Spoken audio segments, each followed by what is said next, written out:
Audio check. If the chambers are speaking, I can't hear it.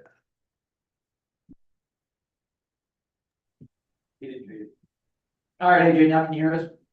Yep, good there. All right, you're recording and live on YouTube. Great, let's get this show on the road.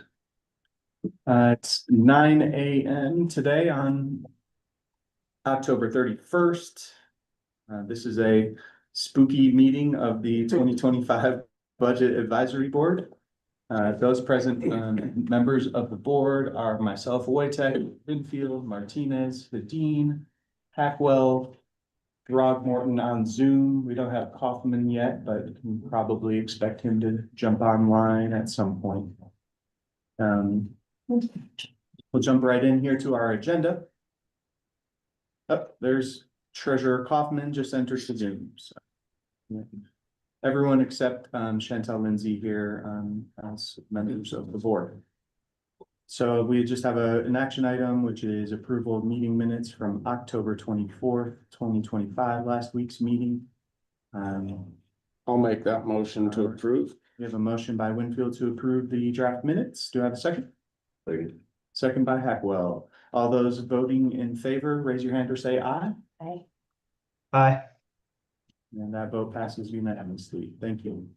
We have a second action item that I think will wait until after the presentations and discussion. It's just the sort of the formal recommendation to forward the tentative budget by this board to the commission for their review. So we'll revisit that action item after after we complete the rest of our agenda. So we're just going to lead off here. We have Tess Barger, our Personnel Services Director, and she's going to give a quick run through regarding the proposed new positions and reclassifications for 2026. This presentation, perhaps with more depth, is planned to be given as well to the County Commission. But we'll just give an overview of that review to the Budget Advisory Board. And it should be made clear that this is a presentation of proposals, and none of these are included in the tentative budget that is currently drafted and will be presented by the end of the day today or tomorrow, according to statute. So, Tess, do you mind if does it work if I just put it up on the screen and scroll for you? That's great. Yep, that's Okay, perfect. great. Would you like to start with new positions and reclassifications or the pay charts and COLA proposals? Start with new positions and reclassifications. Was this shared with us? I just this morning. Just this morning. And It so- was. Yeah, Okay, just this. My morning. bad. I'm So sorry. I didn't apologize see for it. that. It was late. First time I've seen it. It was late. All right, great. So Gabe, I believe that this is actually the last slide of the new position reclass. Perfect. Thank you so much. All right. All right, excellent. If you don't mind scooting one slide over and I'll go ahead and get started. So, I formatted these presentations very similar to how they were formatted going into 2025. There are a few changes, but what, my goals are in presenting these today is to, ensure the BAB is informed of all of the new positions and reclassification requests we've received. We haven't gone through any of our own internal process, as admin, to rank these on our own. I know that there was some different feedback and, goals or desires of the commission last year in terms of how the new positions and reclassifications were prioritized during the workshop series. So that's something that when this goes before the commission, I will be asking commissioners for direct feedback at the beginning of the process so that I understand how you all want to go through the request for proposals and then prioritize them based on need, ability, etc. And then at the end of this presentation, I'll also be going over the exempt status adjustments proposal, and I'll go into more depth on that when we get there. All right, excellent. So provided tables that break down the titles of the new position request departments and then the fund that they would impact. So we received 5 new position requests this year. And I'll go into more depth on each one, and I'll also ensure both for new positions as well as reclassifications to highlight which ones are mandatory for us to consider. All right, so the maintenance technician position was being requested by Old Spanish Trail Arena. This is a new position. It would add to their current set of maintenance technician staff. This was a request that we received for 2025 as well. And it did not make it through the budget workshop process, wasn't part of the commission.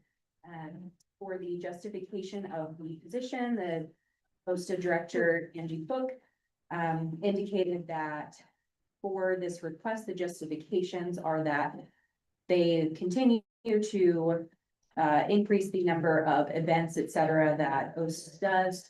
So far to date, they already have every weekend booked for the arena from late February until mid-July. And then they have a little bit of a break where they don't have solid bookings, and then it starts back up again from the start of September until mid-November. So really, they have very few months that they're not going to be having some pretty big events. And this is also not taking into account the additional events that will be scheduled later in, sooner up to the dates of those events, including private events, et cetera. Some other important information to note is that OSTA is a 65-acre property. It is open 24/7 to the public. And even when they aren't hosting events, they are still, they have open rides, they have folks utilizing their horse stalls, et cetera. So it's a very, very hands-on, very much as, often a 7-day week operation. Some additional information to highlight is that currently, this year they budgeted for $50,500 in overtime. They're already over that, actually, even since I got these numbers of being at $15,000. They had another really big weekend where they're now over that. So they're over budget for their overtime for this year thus far.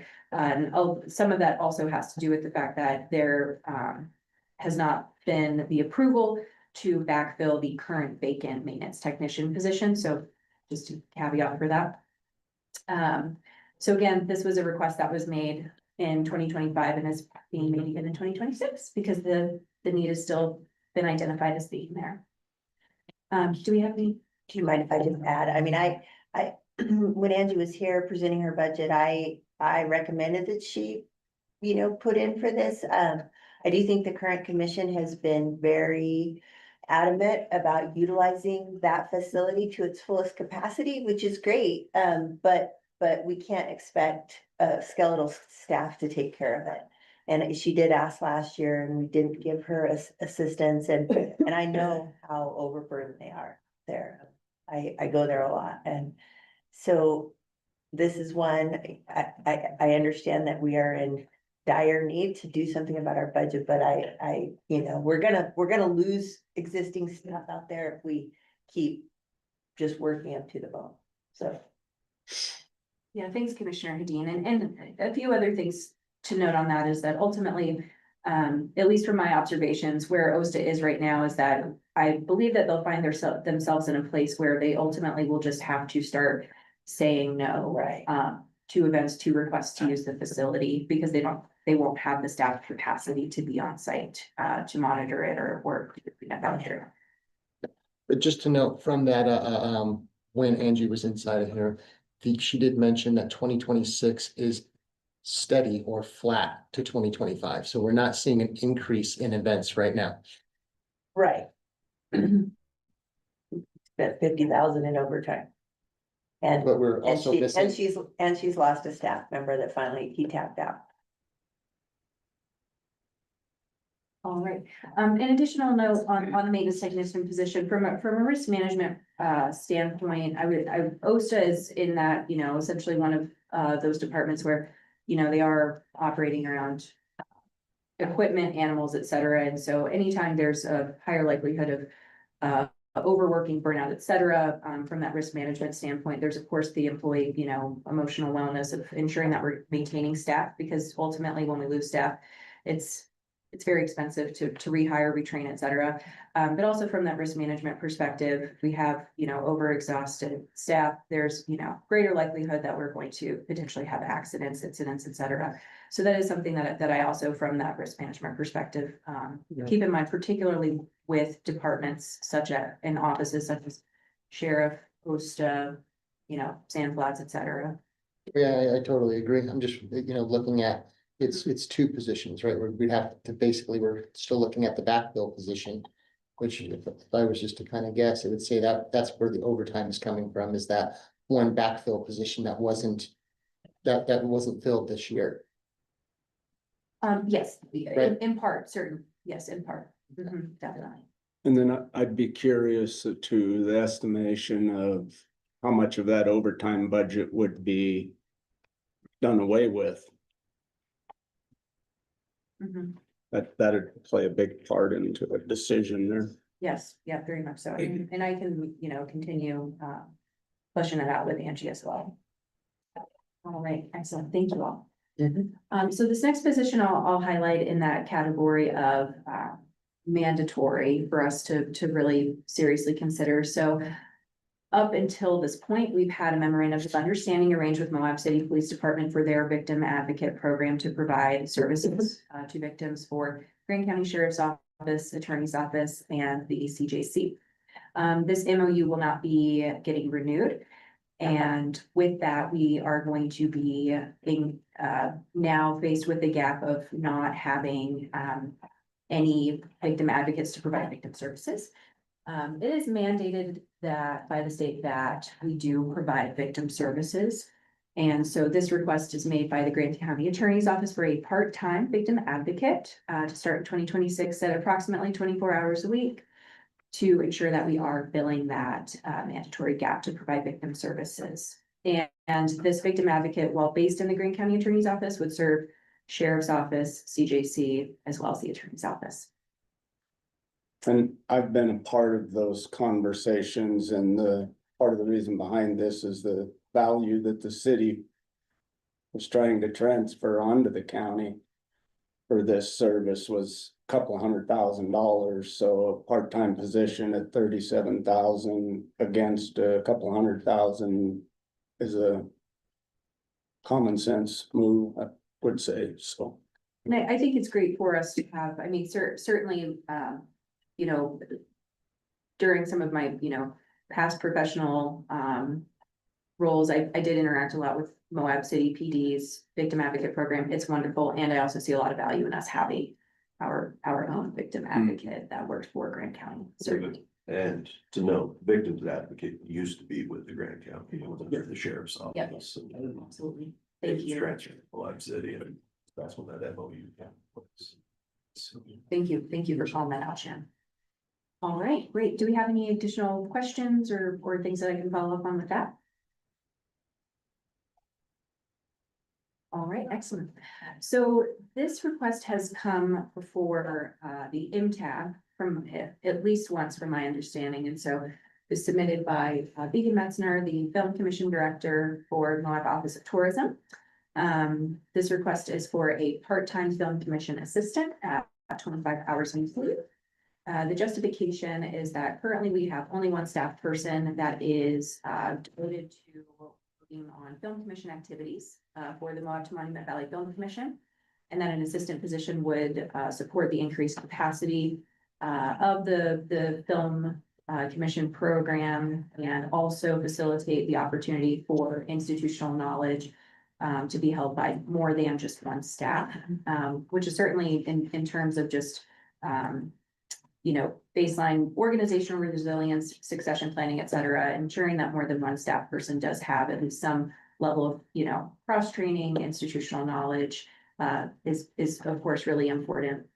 That can be accomplished in a myriad of ways. It doesn't always mean that we have to add another staff position, but that is, a consideration that was particularly expressed and accentuated when this request was submitted. Do we have any questions or feedback on this one? I have a comment. I think that this position should wait until we have a director. in the Moab Office of Tourism, so that they have the chance to actually decide how they want to structure that department. Because I'm not sure if they're going to want, maybe it's a full-time position that they think is necessary for, doing all the administrative work for that whole department. Because I know that they are pretty short-staffed right now, so I think that would be my recommendation. And I, while I'm, again, presenting this in more of a neutral format, I very much so understand. I also agree with that sentiment. Where would the funding for this position be paid from? So it would be out of the, it would be an increase specifically to the film and rec. Motion. Yeah, the It'd two. come out of, okay. Yep, exactly. Thank you. It would not be out of the jet.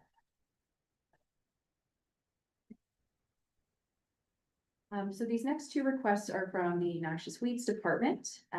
The requests would be partially grant funded. So this first one is for a full-time year-round fuels reduction technician.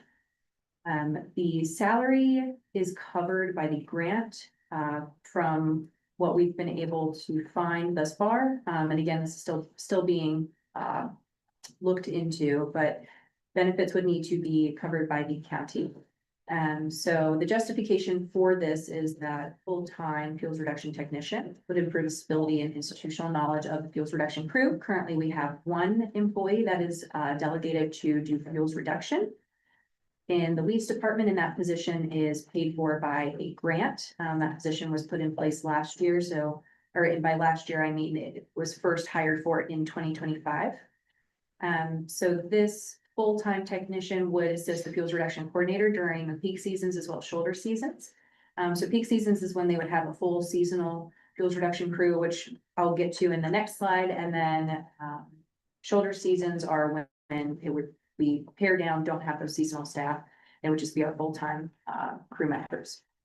So again, the salary would be reimbursed by the Community Wildfire Defense Grant. So the CWDG, it's a 4-year grant, and its cycle ends in 2029.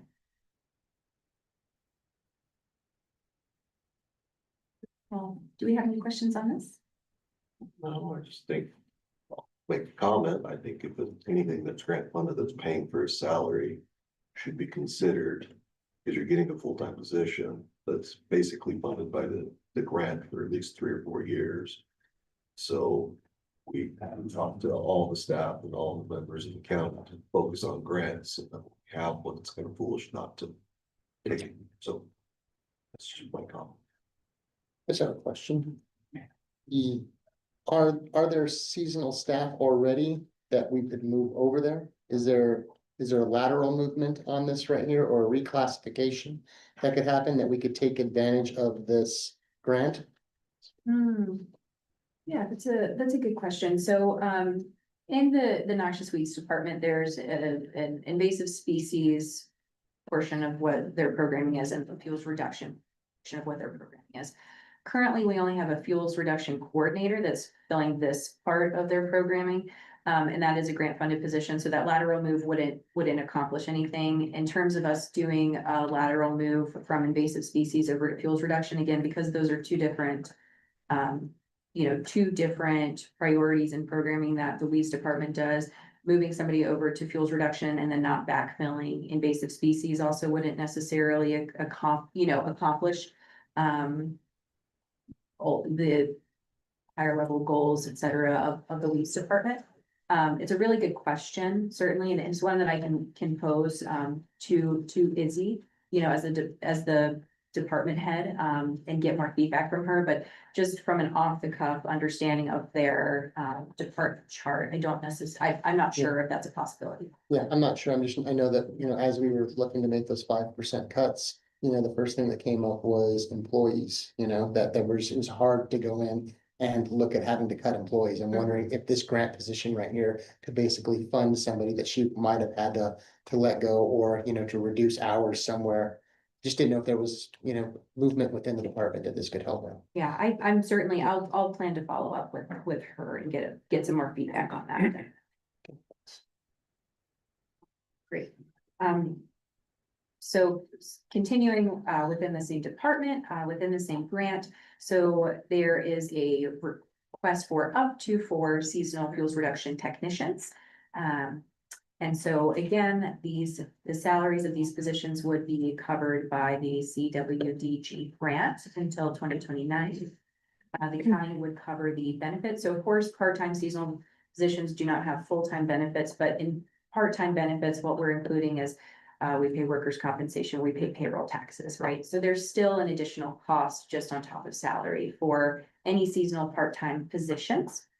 So for this request, implementing these 4 seasonal technicians positions would allow for the weeds department to be fulfilling the goals outlined in the CWDG grant. So in this grant, it does outline that they'll be establishing a fuels reduction crew. That would be led out by our current fuels reduction coordinator, which again is a full-time position that is grant funded, and that we already have, as a staff member in that position. And again, because these positions are seasonal, they wouldn't be eligible for full-time benefits. So the cost to the county would be this approximately, $2,000 up to times 4. Yep, so 2,000, yeah, so 8,000. Thank you. Up to 8,000, yeah. All right, do we have any? Are these 2 grants tied, are they tied together? Right, is it one or the other, or do we have to take both positions? In terms of the seasonal as well as the full-time technician position, that's another really good question. So my understanding is how the grant was written and outlined, it indicated that we would be establishing these additional positions. That being said, that's something that I can follow up with Izzy about. My understanding is because we already do have the fuels reduction coordinator who would be the lead of a seasonal team, that the seasonal employees would be able to onboard without a technician. The technician would just provide that year-round support and assistance to fuels reduction programming. So that's another one that I can follow up with Izzy about. And so both of these positions are entirely grant funded, The salary is entirely grant funded, so. meaning The wages the wages only. reimbursable. But again, any of those, whether it be for the full-time positions, health insurance, you have retirement systems, contributions, workers' compensation, payroll taxes, long-term disability would be covered by us. So essentially, we're getting, what, how many seasonals for? So So, essentially 5 positions for $28,000. yes. Yes. 5 positions for, Yeah, how these are you- were- 4 seasonal, 1 full-time, so if you add, you get 5 essentially positions, so it's gonna cost the county $28,000 a year. $8,000 in benefits here and then the other. not to Or, change. sorry, I thought that was just total benefits for all 4. The total benefits for here was 8, and I can't remember what it was for the other. 26. So. 34. No, 34. sorry. I guess I don't understand how a full-time position and 4 part-times, the benefit package would only be 22,000. It's 34. It was 34, sorry. Right. It was 26,000 on the 26, full-time yeah. a year, And and then Yeah. about Okay. 1,900 per, sorry, yeah. Yeah. per Okay. individual. So For the part-time positions, we don't pay the full benefits package, Yeah. just the payroll taxes. Hmm. And the workers go. Okay, thank you. All right, excellent. Perfect. Thank you so much, Gabe. Also, thank you for helping get us through this. Okay, great. So we had 7 reclassification requests submitted. And again, what I'll make sure is to do is to highlight which of the requests is a mandatory request and why. All right, I think we're ready to jump into the first one. So something that's different about the structure this year is previously, at least from my understanding, is that personnel services is handled, the reclassifications, et cetera, for the departments, not for the elected offices. However, this year we're changing that up, and so I'm also presenting some reclassifications on behalf of elected offices as well. And so this first reclassification request is from the clerk auditor's office for the clerk auditor. And so the justification for this is that pursuant to state code 1752-101, the county clerk can perform the duties of an ex officio auditor without additional compensation, so long as the value of real property in our county is less than 100 million. However, we've surpassed that significantly. So the 2025 taxable value for Grant County was obviously a lot more than $100 million. And so in this code, it establishes that there's this threshold where an ex officio auditor shouldn't receive extra compensation. That being said, because we've gone over this threshold, then we've exceeded it, then the request is that due to the, very big demands that are put on this office that at least in my observation from the time that I've been here, though it be short, have continued to grow and expand, particularly with elections from what I've observed. That there's a request for this increase. It would be a total of $8,514. And that's including the adjustment to the salary and benefits. And something else for reclassifications is that I am also including in all of the justifications the last time that these positions had a revision to their compensation, whether it be again, just base salary for electeds and or grade reclassifications for our full-time, part-time positions. Does that include the COLA? No, so thank you for calling that out. So none of these new positions or reclassifications include a cost of living adjustment.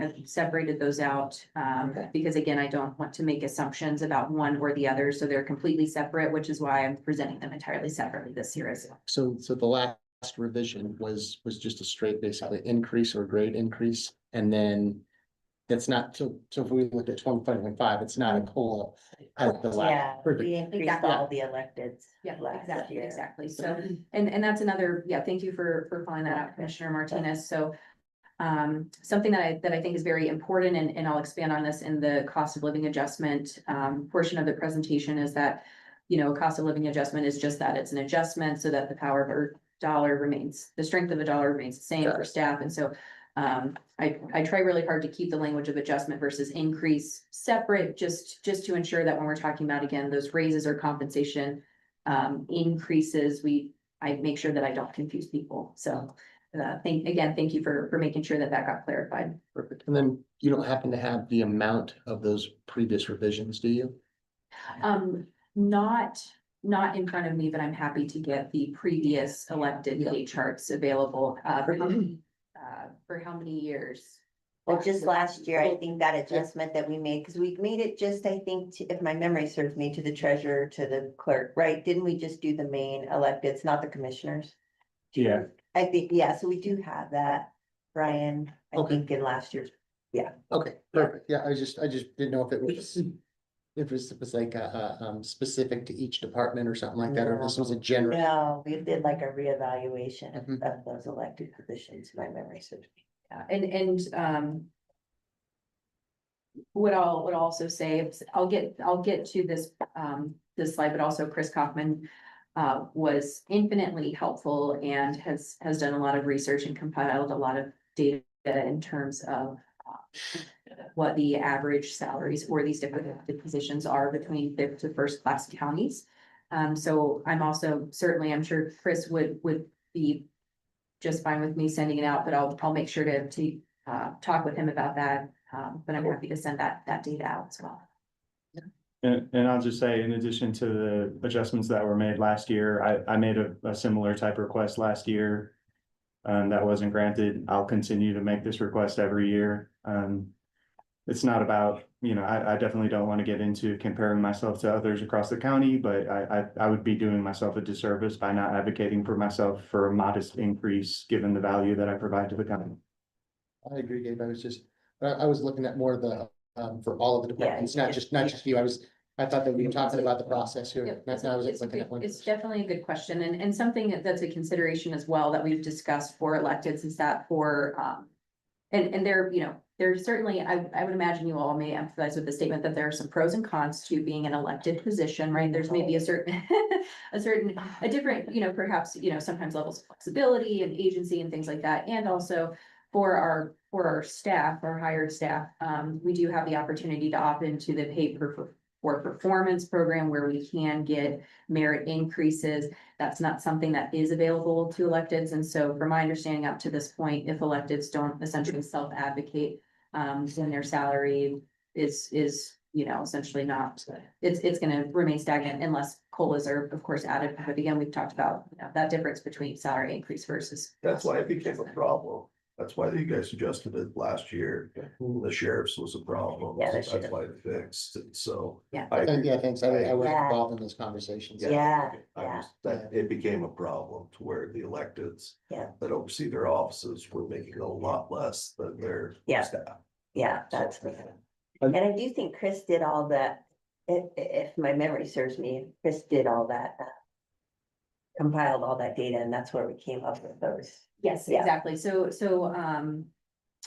for the proposal that you'll see for, the treasurer position, that's specifically outlined that the same methodology for last year's, increases for his position, were used this. So essentially he used the same methodology for coming up with the averages of all these elected positions that he did, going into 2025.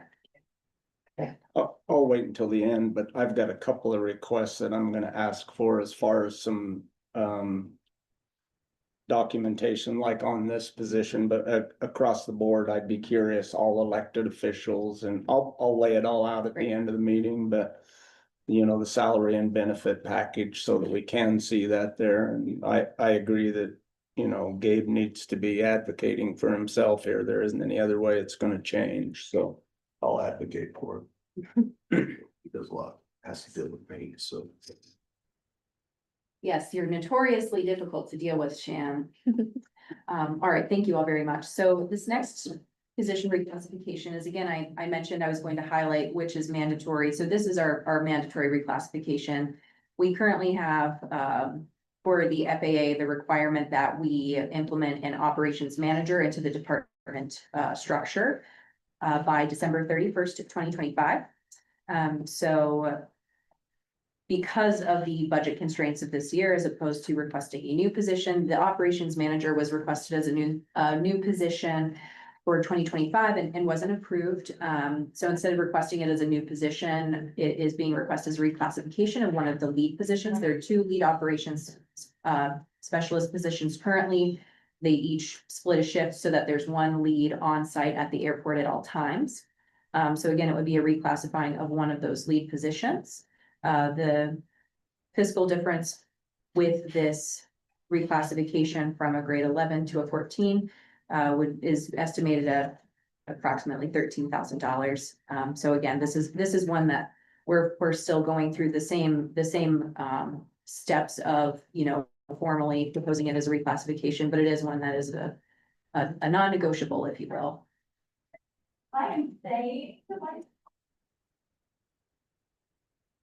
All right, great. I think it sounds like we're ready to move on to the next one. So this is our next reclassification. Again, it comes from Canyonlands Regional Airport. We currently have an administrative assistant that works part-time, approximately 20 to 25 hours weekly. Because the airport has been digging into and revising how they're doing their billing, and they're now following airport leases as they're written, as well as working towards generating new revenue streams through PFCs, et cetera.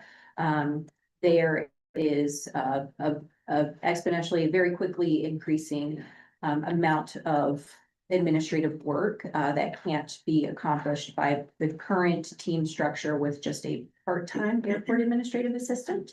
And so this request is to reclassify the part-time position to a full-time position. So it's no grade change. It's again, that change from part-time to full-time. So the difference in this is larger because this staff person would become benefits eligible. And some things to note as well for benefit estimations is typically if we have any vacant positions, et cetera, then we make certain assumptions just kind of based on our organizational numbers. So we use one of our high deductible plans to calculate benefits because our high deductible plans are our most commonly chosen plans. Make the assumption that they'll be in a tier 2 Utah retirement systems classification. So we would be, contributing, depending on public employee versus public safety, is certain percentage to their retirement, long-term disability, et cetera. My question for you, Tess, is I would assume part-time is 20 hours. I mean, I'm just some basic. 20 And to then 25. At what point do they become full-time? Is it 30 hours? Is it? Great question. Because So- I'm wondering, something like this, could we bump it to like that? Do you know what I'm saying? To like 20, To, yeah, to, yeah, to, that's- to just see how it, without having to pay the full benefit package and then see how it works out. And if it doesn't, then we think about going full-time in 27, but anyways, that Yeah, would. that's a good question. So, per the Affordable Care Act, if an employee is working an average of 30 hours a week, then they become benefits eligible. So if this position's, if the amount budgeted for this position was increased from, again, that working assumption of, 20 to 25 hours up to 29 hours Right, weekly, then it would remain part-time, Okay. but have increased capacity. Okay. okay, that might help. Okay, thank you. I got two questions here. They list the new revenue streams. Do you have an idea of what the amount of those new revenue streams are? I don't, that's a great question. I'd be happy to talk with them. And then second, is the duties of this position right here, is the increase going to be the exact same duties, or is it gonna be a separate set of duties? And why I'm asking is could this position be, or could this request be fulfilled by another part-time employee? Yeah, that's Just, That is just, interesting. yeah, that's. if they're separate duties. And if Right, it's the same duties, it wouldn't make sense yeah, to yeah, yeah. have two, but Yeah, no, it's the same set of duties. So that's why there's not a grade reclassification request. It's simply, Mhm. we need more hours. So that's a great and very interesting. Yeah, that is interesting. Idea to look into. I can talk with the airport director about that as well. Because that would take that from, again, let's just say that the next person that comes in has, similar level of experience, et cetera, to the current administrative assistant, then it would be around $62,000 in total, as opposed to bumping up to the $92,000.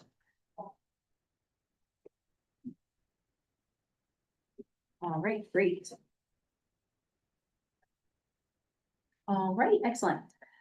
So this next reclassification is in the treasurer's office. It's for the treasurer position. So again, as was indicated, these elected positions don't have their salaries essentially reevaluated, unless it's advocated for, by their offices, at least historically. So the average salary for a treasurer in 5th to 1st class Utah counties, excluding Uinta, and this was again the same methodology used this last year. Uinta County went 10 years without making any adjustments to their elected salaries. They actually gave them the cost of living adjustment for 2025, which is again not, how do I put it? It's not really a compensation. They didn't really reevaluate the compensation. They just, allowed their electeds to get a cost of living adjustment like their staff. So using this methodology, it was calculated that the average salary for the treasurer position is at $110,000 roughly. So about a $2,000 salary increase. And again, when we add salary, then we're adding, a little bit more in terms of Utah Retirement Systems contributions, which is based off of a percentage of salary, as well as payroll taxes. So it makes the entire position cost go up a little bit more than just that $2,000 salary adjustment. so the 500. All right. And both this position and Gabe's mentions at the bottom of your little justification there that compensation was last revised in 2025, meaning that there was a change? There was a change from 2024 to 2025. So this, So the treasurer's salary, was increased going into 2025. But it says the same thing on Gabe's, but he Yep. said that it was denied.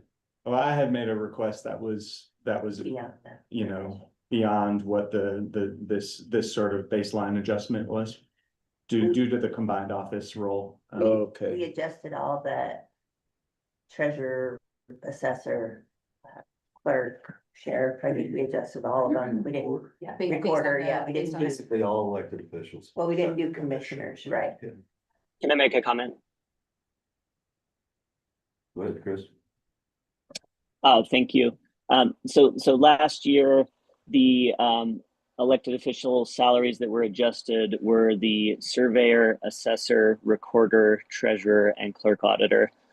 The attorney and sheriff were not adjusted because the average that was used would have actually resulted in a reduction in their salaries. And as you've mentioned, commissioners were also not adjusted. And I did provide Tess with the data of what that same salary average from that was used last year, if applied to this year, would look like for all the elected officials except for commissioners. Again, the sheriff and attorney would result in a pay reduction if that average were applied to their positions. But for the treasurer, recorder, assessor, and clerk auditor, it resulted in a small increase, I think about 1 to 2% or something like that. And my intention, and I'm sorry if I miscommunicated with Tess on providing that information, was for the commission to consider, as they have done in all the previous years, adjusting all the elected official salaries based on the averages that they used in the past. So this isn't really a specific request for my office. I'm not requesting that you adjust my salary without adjusting the other elected officials. And we adjusted the county attorney, I think it was the first year I came in and it was a big jump. Yeah, Chrissy asked for it. And so I think that's why we never had reevaluated the county attorney, because it was a pretty massive increase. And then the sheriff, when Jameson came in, he was below the deputy sheriff, right? And so we had to, if my memory serves me, we gave him a bump to move him above the deputy sheriff. Am I saying that correctly? Yeah. my thought on this is that if we're gonna consider, as Chris just mentioned, across the board elected officials, I would want the vote to be able to be split so the commissioners are separated out of that. Yeah. All elected officials, Yes. I mean, I'm not sure how many commissioners are gonna vote themselves in a raise when that causes problems come election time. So I wouldn't want lumped into that. I would wanna have a separate vote if we're gonna consider this in the future. Okay. I think that's an excellent recommendation.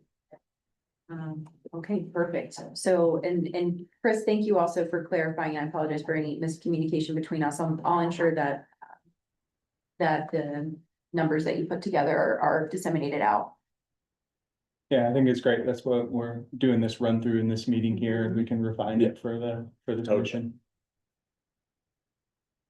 All right, great. I think we're ready to move to the next. So the next reclassification is for the film commission director position. And as you'll see, this isn't entirely filled out, and that's because this proposal has gone before the MTAB a few times, and my understanding is there have been a few adjustments to exactly what that salary adjustment has looked like in those proposals. But I'm continuing to conduct some analysis on this. The position was last reclassified going into 2024. And that resulted in a $20,000 salary increase at that time.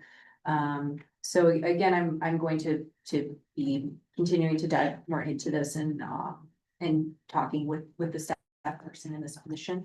And Commissioner Martinez, I certainly, with your involvement in MTAP, I'd be curious to hear any additional feedback, et cetera, of what the conversation surrounding salary adjustments, whether it's the same philosophy of waiting until a new director on boards, et cetera, that you all have had about this position as well. Yeah, I mean, it was just, I mean, the discussions were very brief in the MTAP. I think everybody recognized that the director does, do quite a bit of work, outside the 40 hours. And so just trying to figure out how she could be fairly compensated for that. Looking at this right here, I do see though that she was also given a 20% raise in just 2024. So, I mean, I think that should be looked at, and once again, I would say like, if it's going to be underneath the director of the Moab Office of Tourism, I do Right. think that this should be a conversation that the Moab Office of Tourism has. We don't want to end up in a position like we were with the sheriff, where the film director makes more than the director of the entire department. Yeah. So that might be, And I know that when I did the math on what she was advocating for, it was another 20% increase, or 20%, not 20K, sorry. And yeah, that. I guess, again, I'll just go with this idea of, some consistency and, yeah, so, Well, yeah, so. and I agree, and, but also, I mean, she's been putting a lot of work, because remember the last conversation that we had about how many hours she's working above, and not getting paid for it, compensated for it. I'm a firm believer that if you're working, you should be paid for it. And she's come up with quite a few hours, in regards to that she hasn't compensated. One of the issues is, exempt employees, because she's exempt, right? So she doesn't receive overtime. And that was, I think, the reason why you guys had that 20% increase that last time, is because it was. She was not exempt, and she was receiving overtime, so she was putting in a lot of overtime, so then it ended up, you guys adjusted pay to try and moved her to an exempt position. She's still working a bunch of hours and still not getting compensated for that. And one of the issues also is exempt employees, and obviously we're gonna have to discuss my exempt status, which I'm in full support of. But one of the issues is that we're running into is your comp time is 24 hours. Once I'm capped on 24 hours, everything else I work is for free. I can't put it in that comp pool, so you're requiring me to flex my days. Some positions, like the film or the sheriff's office or others, we can't flex our days. I can't just not show up to work on some days, right? And so it makes it hard to do that. And so now I'm donating all of my time past that 24 hours and my regular 80-hour page for free, which is not right. And so in a lot of agencies, I know the city does 100 hours. And they also, I believe, we get paid out on it every year. The state, when I worked for DOC years ago, they would have a comp pool. It got built up because you were mandatory work 84 hours. After that, it was overtime, but 84 hours, that 4 hours automatically went into comp. You could add comp hours to that pool. And at the end of the year, it was paid out at straight time. So you're not getting paid that overtime, just like what it would be for the exempt employees there. So I think a solution, like I'm in full support of being getting paid for what she's worth, don't get me wrong. But I think also you guys need to also consider other avenues, because we are running into this issue to where we're saying people are overworking, and so we're constantly raising salaries Right. to try and combat that. Yeah. I think one of the solutions could be is you raise the comp hours, but you also pay them out, because if you don't pay them out, I'm losing that, or I'm losing my vacation, because I'm gonna be using my comp hours to burn that down. And then I'm not using my vacation. Once I get past that 320, because I've been there, I've donated over 170 hours to the county because I lost my vacation at the end of the year because I couldn't take it off. And so I think that's why the comp hours should be paid out. And you can pay it out at straight time, just like vacation or whatever, it's straight time. And you just pay it out at the end of the year, every year, but that allows people to put that into that comp and be paid for what they're working, right? They're still not receiving that overtime, I get that. But it's still something. I'm getting paid for those hours that after that 24, I'm not getting paid for now. So I think the county should look at that instead of having to adjust. Well, I agree, and that's why I was asking earlier about that. What was the intent of that 20% raise in 2024 on this one right here? Because if basically we're saying that this position was $78,000, right? And that's 40 hours a week. And then the employee comes in and says, well, I'm doing, I'm putting in 60 hours. And we said, okay, great. Well, as an exempt employee, we're gonna give you another 20% on top of that. And then, not saying, but we're basically expecting that 60 hours is gonna be worked by that one employee. So then 2 years later, coming back and saying, I'm working 60 hours a week at this 98,000 it's just gonna keep going in this endless cycle. And it is, and that's why, but like I said, I still believe if you're working, you should be paid for it. You can't justify saying that I give you an extra, $5,000. So now, that's gonna cover every hour you spend outside of that 80 for the rest of your career. I don't think that's fair. I think an easy solution is just to raise the comp. And that way, they are still getting compensated, whether they use it for vacation or they get paid out at the end of the year. It's still a form of compensation. So, I would be curious, I don't know about this position, I know we have other positions when they exceed the hours that they work, that they then just take time off on a Friday or a third day or something somewhere. So is that the case with this position? She might be doing a lot of work late at night, but she's also coming in at 10 o'clock in the morning to start her work day. So. Right, and so I think that there needs to be a way to police this for employees, and I agree they need paid for what they're working, but if there isn't a way that they're being tracked, we don't know if their day starts the same. I know Dana, for instance, comes to sometimes emailing and doing shit at 6 a.m. Now, I hope she's not here till 6 p.m. unless she's being paid for it. I hope that she's adjusting those hours and that others are as well. But for this position specifically, how do we track that? How do we know that somebody's working a weekend or whatever, but yet they took Monday and Tuesday off to compensate for it? Well, So there's right. gotta be a way that it's very clear. And I agree 100%, because that's where I said, if, in theory, they're gonna flex that hours, right? Like you said, I worked late this day, so I stayed until 8 o'clock that night. I worked an extra 4 hours or whatever it was. Right. The next day I didn't come in until noon, I know. right? So there's that flex portion. And I think that should be tracked and In on the monitored. desk. That should be tracked and monitored by their supervisors in the time cards, right? It's just like when the sheriff's office, we get on the radio, we check 1041, that shows us on duty, we check 42, so there's that tracking. And I think it's just the supervisors need to be able to, when they're checking the time cards, when they come over and they say, well, I work 10 here or whatever, and then they're trying to put hours in comp. I mean, one, that's falsifying a time card. Right.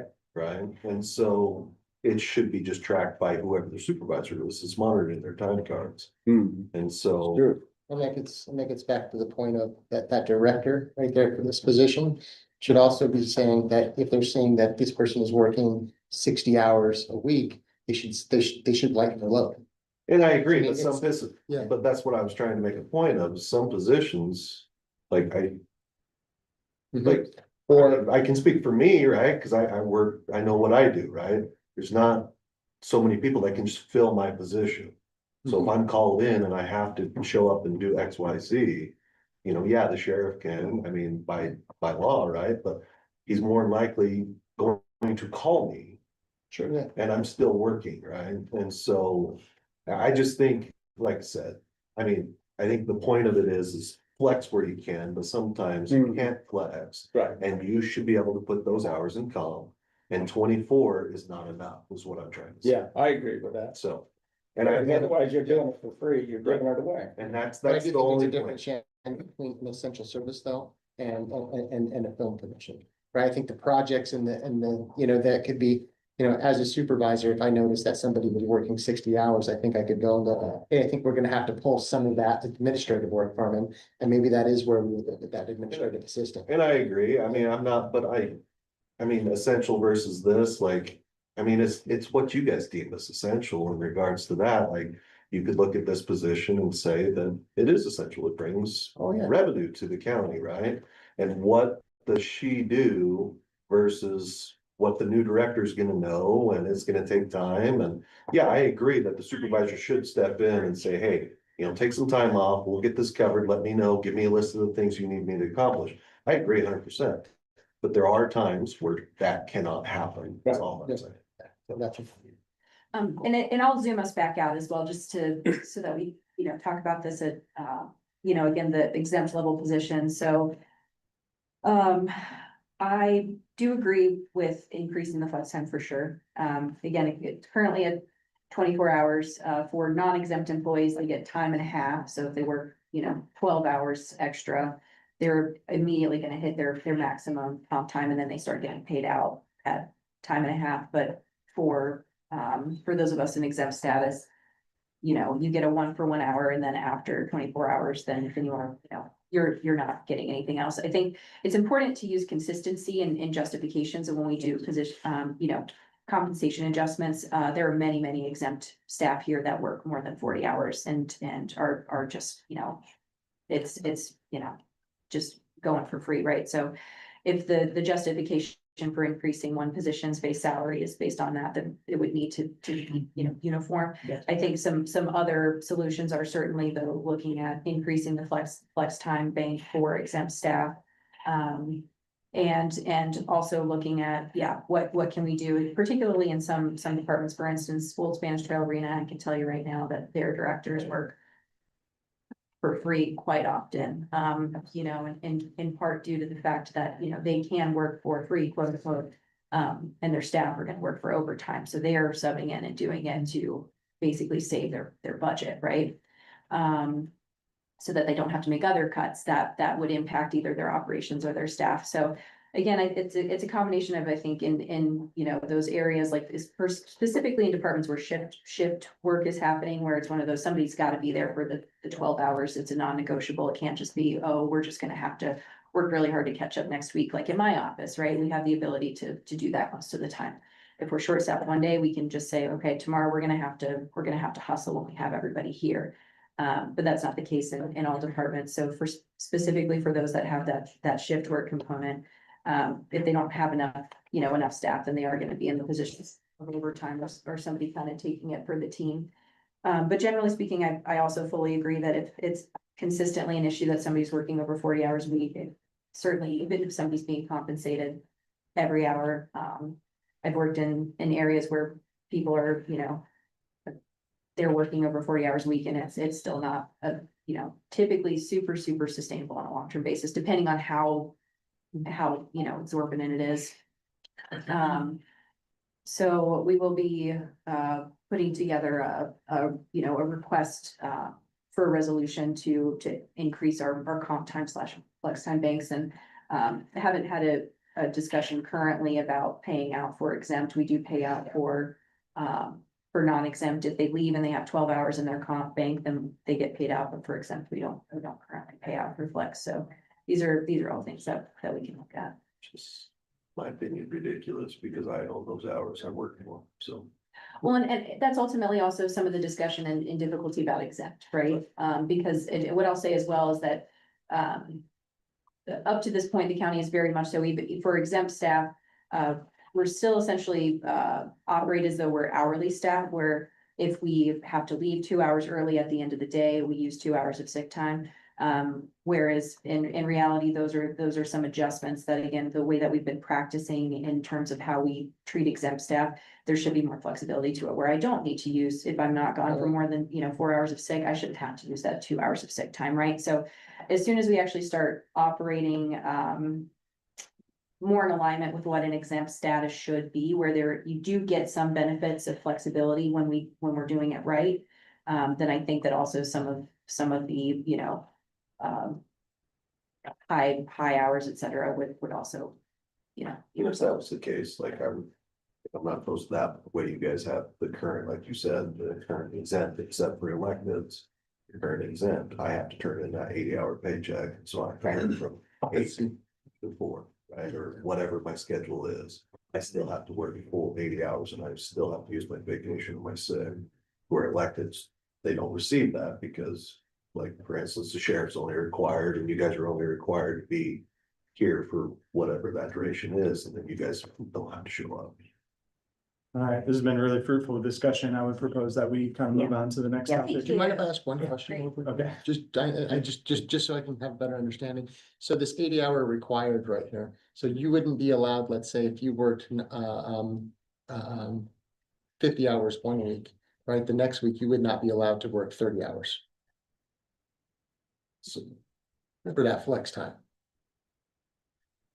Could you repeat that? I'm sorry. So you said, so when you turn in your time card, you said 80 hours, right? You gotta turn in that 80 hours. Yeah. Right? Well, let's say that this 2-week period right here, you worked 100 hours, right? The following next 2 weeks, you can't work 60 hours. No, That's the problem. no, because that pay period's already Yeah. turned in, Yeah, so. I understand, but yeah. Yeah, I can't It flex does- after the next, right. the payroll. It does go by period. And yeah, I think that's definitely a flaw for the exempt status. But, again, theoretically, and again, I'll make sure that we move on. Thank you, Gabe, Sorry. for that, note. But if you work 100 hours in that first pay period, then theoretically, hopefully you'd be able to arrange it with, what obligations you have going on with your supervisor, et cetera, that maybe then, you have that 20 hours in your flex bank, and then hopefully the next week you could take, a couple days. And that's the off. So, point of the comp. Yeah, Mhm. for sure. All right, awesome. Thank you all very much. This next position reclassification is for the OHV Trail Ambassador under the GCAT, so Green County Active Transportation and Trails Department. So currently this position is at a grade 6. It has not previously been reclassified. The position is being grant funded, and the grant was written and awarded at this position being increased to a grade 8, becoming an OHV trail coordinator, and then additional job responsibilities and duties being added to their current job description. This increase again is the grant will cover the salary, and Grand County would be responsible for payment of benefits. So if this position were approved for reclassification, then again, because we only would need to be paying the benefits difference, and this person's already a full-time staff, then that difference would be $1,311.71. All right, excellent. And then I believe, I may be wrong, but I believe this is our last reclassification. So this is for the Sand Flats Director. And we have Andrea Brand, our Sand Flats Director here, so we are very lucky in that if we have any specific questions, we have the source here to ask. So the last time that this position was reviewed for any type of job description, revision, et cetera, was in 2017. Since 8 years ago, so since 2017, visitation at Sand Flats has increased by 39%. They've increased, commercial users and events, 40% since 2017. Taken on multiple large capital improvement projects that have led to 43% increase in trail mileage. And the campground facilities have increased 25% since 2017. Additional to that, this position has taken on a lot more responsibility in terms of the number of partnerships that are had, both internally within Grand County as well as externally. BLM, et cetera. Has taken on marketing promotion. I know that we've had, a lot of success with that, as well as greater fiscal responsibility. So the request for this is again, because this position has not been reviewed, and the job description has evolved significantly, but the compensation related to that evolution has not been looked at for 8 years. Then there is a request to move this position's grade from a 14 to a 16.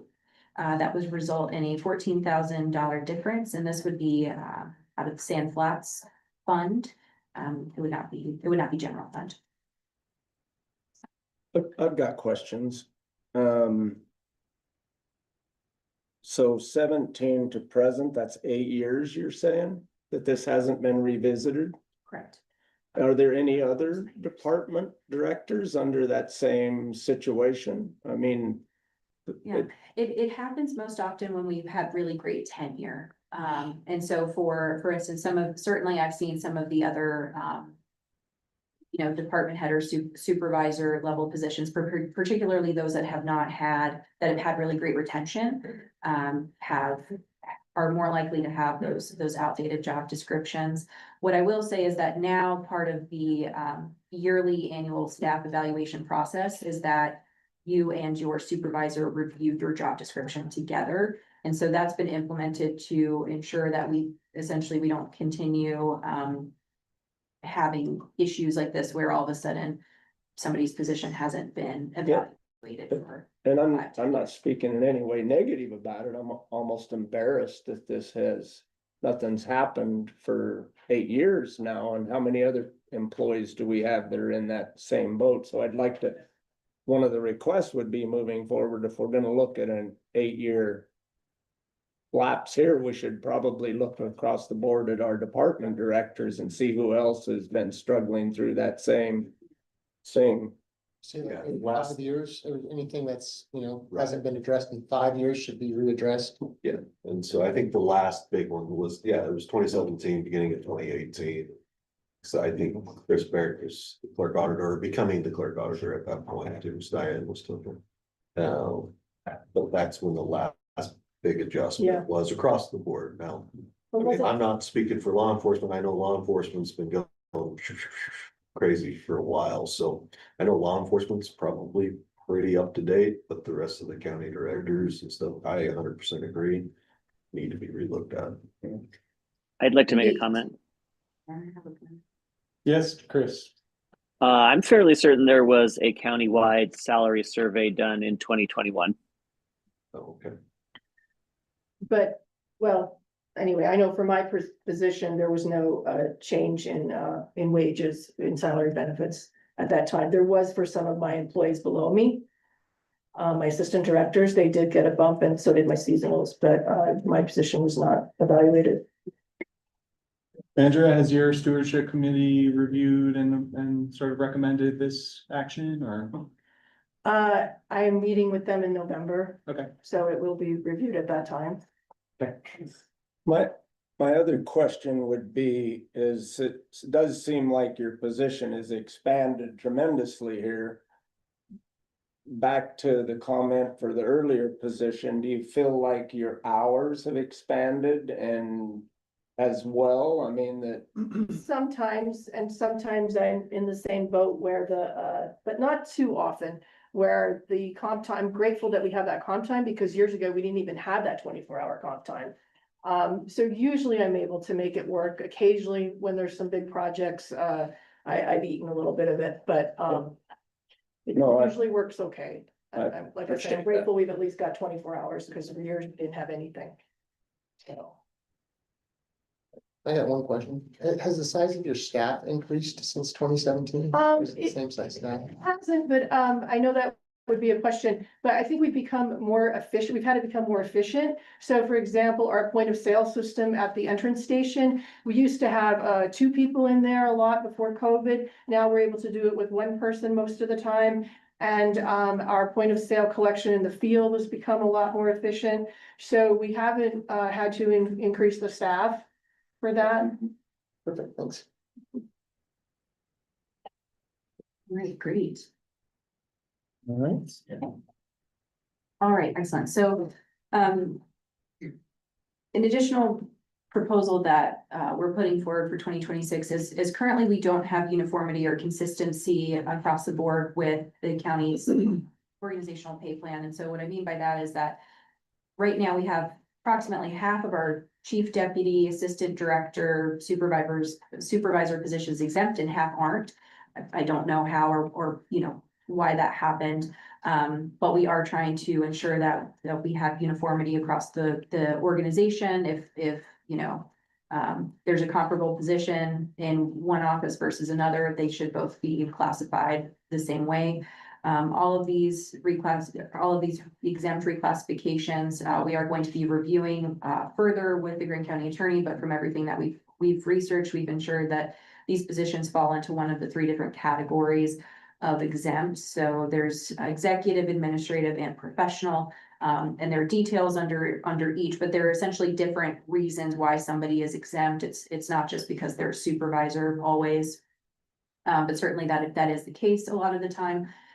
This would also put us in compliance with our employee handbook. For instance, chief deputies are supposed to be exempt per our employee handbook, and again, we have half that are and half that aren't. So this is our current list to again ensure that we're uniform across the organization, also ensuring that we are in compliance with the Fair Labor Standards Act of the FLSA. And again, currently the way that we approach exempt as a county is still, sometimes we treat it a little bit more like hourly in a way that essentially, how do I put it? Disadvantages exempt employees disproportionately more than it should. And so we are going to be working on ensuring that we're doing re-education of staff as a whole, so that we are in better alignment. We are in alignment with what exempt should be. These exempt status reclassifications would not include any salary adjustments.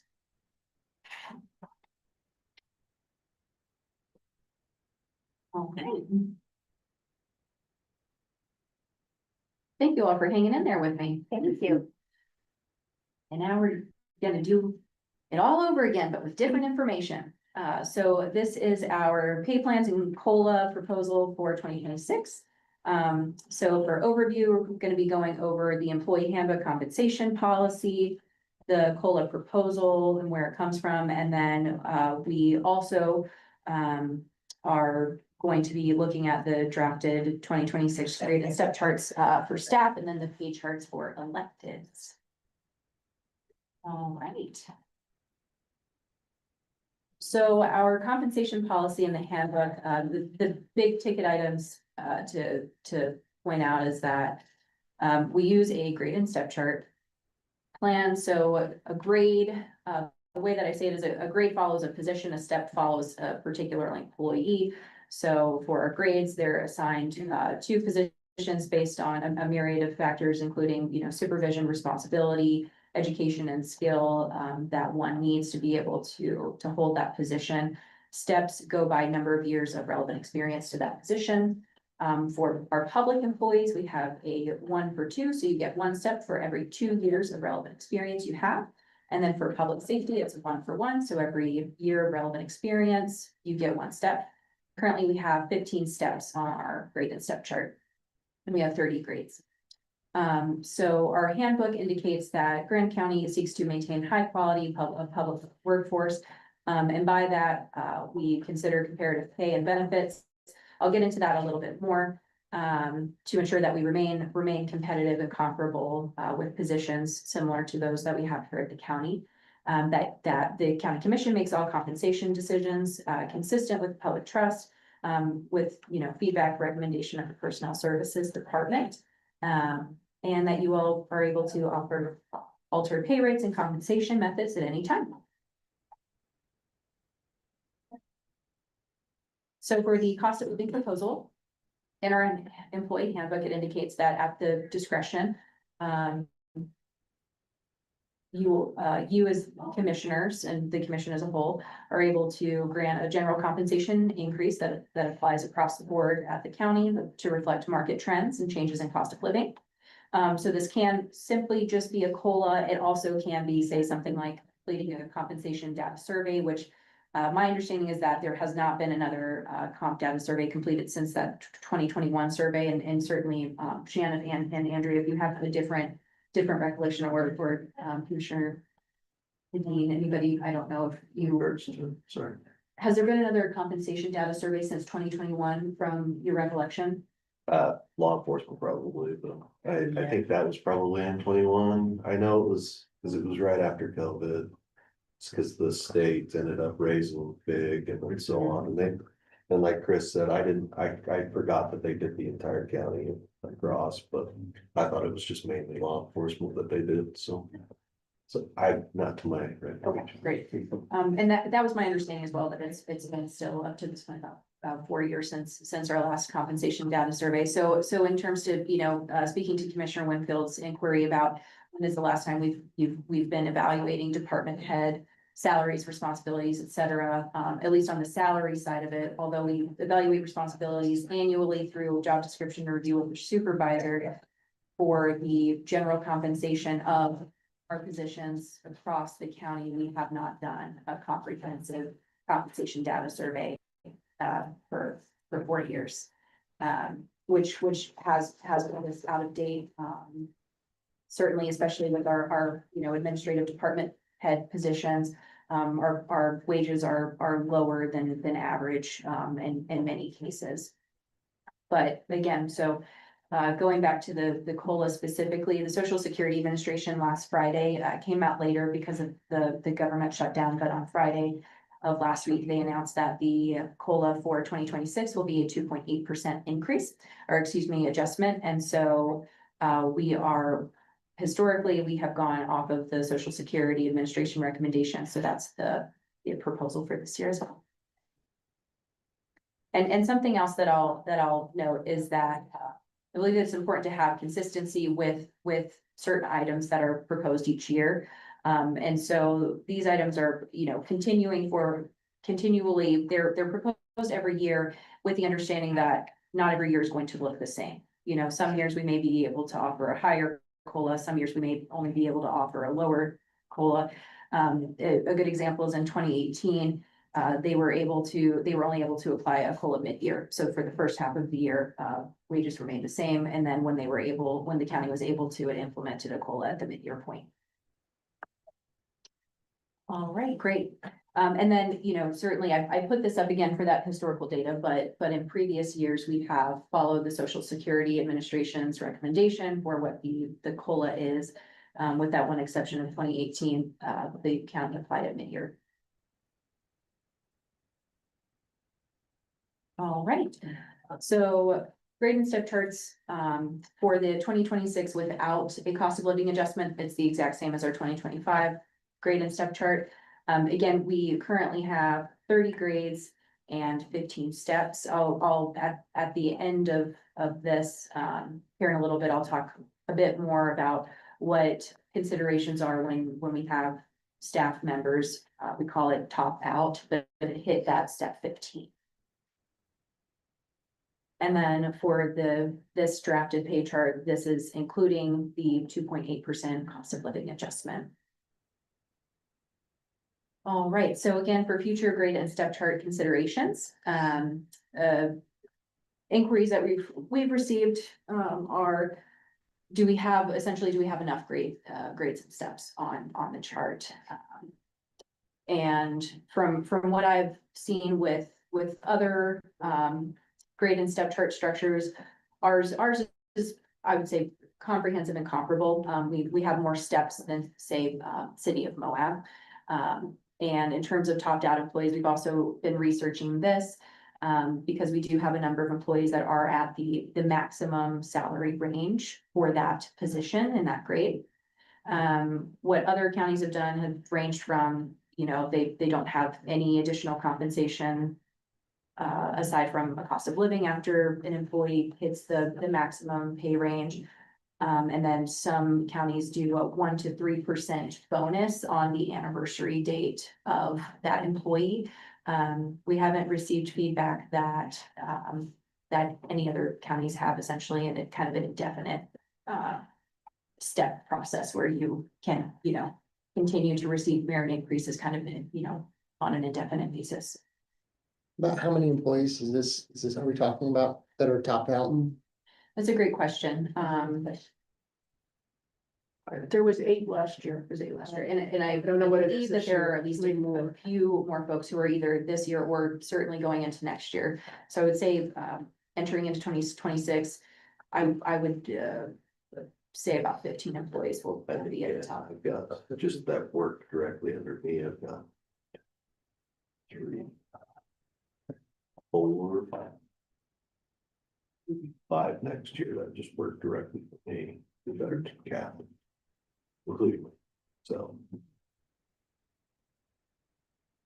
again, that's a conversation that's, been brought up to me certainly, throughout my tenure here. And will continue to be brought up, I think, until we're able to reevaluate and determine how we want to move forward and address how we handle compensation for top dot employees. Another option is that, you know, we could add more steps to the grading step chart. I know that, I believe it was 5 steps were added at some point in the past.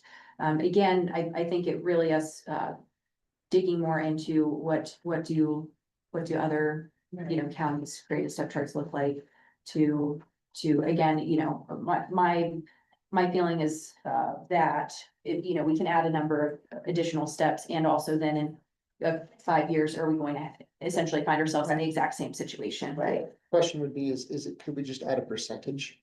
that's what she Right. said. And that's what Yeah. the overwhelming majority of counties that do, you know, still provide something to a 16 is that, one, 17 is this. yeah, do a Like one, 1 to 3% bonus. bonus. And it doesn't pay into the retirement, right? It does not, no, so it's not in your base, the base salary of that employee stays at that topped out range. You just get. So it doesn't increase the amount of Utah Retirement System's contribution. How many steps does the city of Moab have? You said 12. Oh, okay. Yeah, I mean, County had 12, excuse me, the county had 12 until like 2011 or 2012, and then they changed it to 15. Been here a long time. Which is, I'm so, and this is why institutional knowledge and historical knowledge is still an understatement to say invaluable. Well, I was able to go back and look it up and confirm. I knew it happened, but I had to go back and figure out the date, so. All right, great. All right, and then for the pay plans, for electeds, so the first pay plan is without a cost of living adjustment. So again, and that all of these are with operating on the assumptions that, you know, we're remaining the exact same in terms of our, you know, compensation structure as 2025. I didn't put any assumptions into us adjusting both any staff or any electeds salaries when I generated these tables. And then this is with that, again, that 2.8% cost of living adjustment. Again, with that assumption that this is based off of what the current 20 salaries are. All right, great. So then I did this a little bit different to last year. Last year, you know, again, I essentially just did the same similar presentation to what was done prior to my time at the county. But this year, instead of just doing it as a lump sum, I broke it up by fund. Because particularly with our budget concerns about the general fund, I wanted to ensure that we have it broken out. So I have it by fund what the fiscal impact of a 2.8% cost of living adjustment would be going into 26. And again, this is with this is not including any new position reclassifications. This is just based on our current organizational, you know, chart and pay plan structure, what a cost of living adjustment would look like. I appreciate that breakdown. That's great. Yes. It's helpful. And then I believe that this is the end of this presentation. Nicely done. Thank you. Thank you. I would love to hear any questions or again, just the request for any additional materials that would be beneficial for me to get together. I think we touched on some things, but if there's anything additional, I'm sure Tess would be happy to receive that feedback after this meeting as well. But yeah, the couple I mentioned earlier, you know, I'd like to see a list of not by employee name, but by employee position of what those position pay is and what their benefit is throughout the counties. Yep. And then the same with the elected officials, and you kind of have that in your last page there, but by elected position as well. And then maybe, and think we talked about adding in the directors who haven't seen any kind of a pay bump or anything in a lot of years. I would think that's important to look at as well. I know a few years ago, it might have been, I can't remember, it might have been when Chrissy, when she was proposing, but she did have it kind of on a graph and it was nice because you could visually kind of see, you know, these different positions and if they were way out of whack, it helped to, you know what I mean? Like she had it on a line graph and so kind of a, yeah, so it helped to kind of, anyways, I'm not telling you to do that. Oh, It no, was no. just, it was just a visual to be like, whoa, that's, Yeah. okay, that's out But, of whack. but those are certainly, you know, those visual aids are Yeah. certainly visual and so- what I'll say too is internally what we've discussed, particularly when we have, again, these situations where perhaps, you know, a cost of living adjustment has been applied, but we do certainly have, you know, some departments that either have perhaps just because market has changed are now quite behind, or just because individually job descriptions haven't been, you know, proposed for revision. I do believe that, as soon as the county feels that we are in a position that we do a compensation data survey so that I think we can more comprehensively just look at, you know, not to say that we would, you know, immediately be able to apply all the findings of the survey, but at least so that we know where we're at. What I'll say is when I've compared our grade and step chart to Moab Cities, they have a similar number of grades to us and we actually, pay our, you know, the, you know, grades 1 to approximately 13 better. And then as soon as it enters into that administrative executive portion of the grade chart, we're blown out of the water. They're, you know, department heads, directors, you know, higher level positions, are definitely outcompete ours.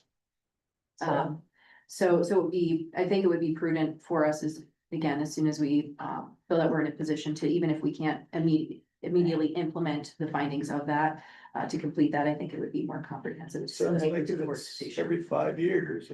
Last one was 21, but it's appropriate to do it in 26. Yeah. anyways, so. Yeah, I think that's good. Okay, All right, great. Thank you all very much. Thank you. Bill, were you able to address the questions that you have? Yeah. Okay, great. Thank you all very, very much. Great, so we'll just move here on the agenda, just kind of wrap up what I have here planned. So I just wanted to revisit sales tax revenue projections. It was touched on earlier in the advisory board process. And now that we have, data through the month of October, or albeit, you know, collections that pertain, as we understand it, through, activity through August. There are some, updates to the revenue projections. And I realized, my finance director is out sick, right? Has been out sick this week. And so I've been relying on, them to keep this stuff updated for me. I realized that I pulled this chart and it doesn't have the October data. But this is just the year-to-date update on sales and use tax revenues. And this actually, so October data is in, and we're still chipping away. You know, the result, as the results came in, we're currently 123,000 under budget. But we're still chipping away at that, and that condition continues to improve, with the October data, figured in. And in addition, so this is also, something that the finance director has been working on, creating visuals, all the monthly data that goes into this projection process. And so just a breakout for each of these categories. And so that will be included with the tentative budget, statutorily required for, my office or for the auditor to prepare revenue projections. And so this is the simplified version of it, basically just the results of that projection process. Yeah, what's up? Can I add a request there? Okay, On that right there, we keep using the 44% for the split, and it's not 44%. It's the first 2% of the 4.5%, which comes out to be 4 repeating. And when we're talking like numbers like this right here, you set it up, and that makes the split on there like $250,000 off. so I've consulted with the auditor, the external auditors on how to handle that, and there isn't an expectation that you would go to the decimal point in that way. that the simple rounded percentage is standard practice in determining the split. Okay, I did, Line are you on? I was just looking at this right here. Oh, okay. Yeah, and just when the code was written, it was the first 2% of the first 4.5. And then when that's applied across, 7,614,149, comes out to be a $250,000 difference, which I think would be important because that's mitigation money versus the promotion money right there. So that would be another $250,000 inside of mitigation. so I well, that's not how I understand that change to be, okay, well, We can look at it Yeah, later. we can sit down and look at it. Yeah. yeah, because I do Yeah. remember when we first started looking at this, you mentioned that, and I wanted to make sure to just sort of see what the standard best practice is to do there, but, yeah, it's worth revisiting. So essentially, the project, so for the projected end 2025 figures, what we did here was we just did a year over year, to determine how we expect to finish out this year. So basically, if in the figures between January 2024 and October 2024 versus January 2025 and October 2025, just a direct comparison, what that percentage reduction or increase was, and just use that to guide our expectation for how this year will end out. It's not simple. There's no perfect way of doing it. I figured that was going to be the most sort of straightforward way of coming up with a number for end of 2025 for the purposes of determining a projection on 2026 using full year data. And so the projection methodology that I landed on that is entered into the tentative budget, of course, subject to discussion and conversation and change, is a trend line projection using full year data from 2023, 2024, and 2025 as we expect it to finish out. And I know there was discussion about averaging a trend line for 2024 versus 2025. And I looked at that process, and where that put us at is if, basically when you have two data points, 2024 and 2025, it's no longer, it's not a trend line between two data points. It's just a flat linear relationship. And so if we drew a line from, and extend out a line to 2026 through those two data points, it would give us a data point, a projection for 2026 based on that line at somewhere at 7 million or below for TRT. And I just don't think that that's a useful data point for determining a revenue projection. I just don't think that there's any way that is a reasonable outcome, or to expect that would be a reasonable outcome in that revenue. So I thought it would be more reasonable to stick with this trend line projection using 3 full years of data that represents, that really we're clear of any noise created by the COVID era and the revenue collection for transient room tax in particular, but also for other tax types. And so I think we enter in a new period of time where we have 3 years of solid data that we can use to create a reasonable trend line. And as you can see, it doesn't have us growing over a lot of these, over some of these tax types, it does. But for TRT in particular, which is a very large one, as you can see, it's the largest one. It does have us reducing, or, it puts us on a relatively flat trend, or a slight decrease. Which I think tracks with, what we're saying and what we've been seeing and feeling. And this 7614149, what is actually entered into the tentative budget, is adjusted to 8,062,040.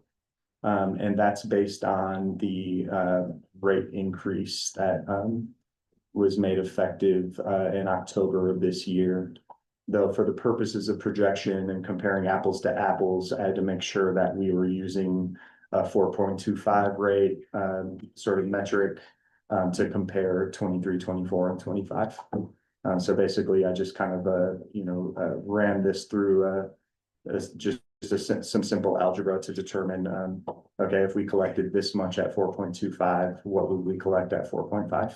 And that comes up with 8 million, which is pretty consistent with the projections that I've been sort of offering to the tourism advisory board and so on and so forth. So it feels good that there aren't any major swings in sort of the information that I've been providing. And so, yep, go I ahead. appreciate that comment in the sense that I'm gonna clip that comment and show it to all my students when I'm teaching them algebra, and they just push back and say it's useless. I'm like, it's not useless. It's not. It's the simple one, just single variable algebra is really useful. Thank you.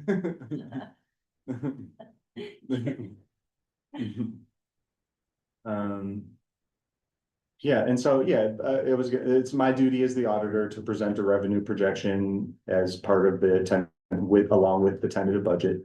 And so, and as I said before, it will include this summary as well as a breakout of each of these tax types. That includes all the monthly data that we're using to generate these projections, as well as some visuals that display the trend line where we see the data point for 2026 as that extends out and extrapolates. So you're predicting a 3% growth then? 3% growth in I mean, just overall, overall, well, from the total. this down here. Well, with the TRT increase, I suppose that would be true, wouldn't it?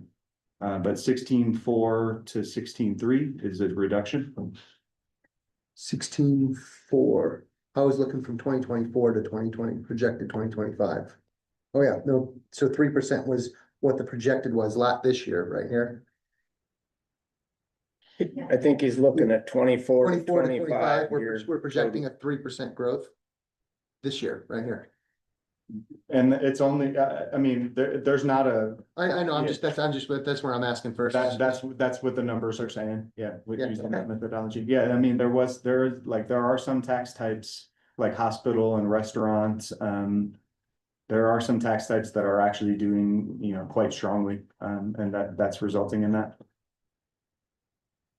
I thought at our last projections, we were like down, I don't know what it was for the year.